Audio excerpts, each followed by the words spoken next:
To prepare the site documentation, we add position tags to the panels. Let's demonstrate this on the west facade. Go to Annotate and click on Tag All. Select Curtain Panel Tag. Apply. There are some double tags.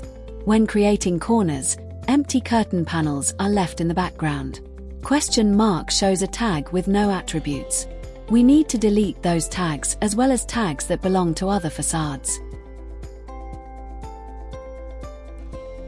Let's reapply the corner tags.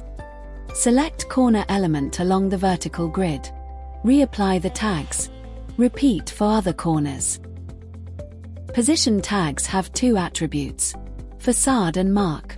If those values are empty, you will see a question mark.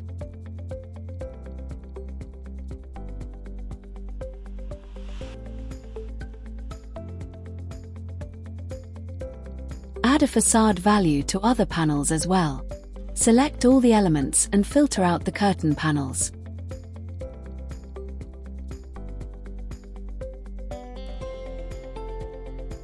Add W for west facade.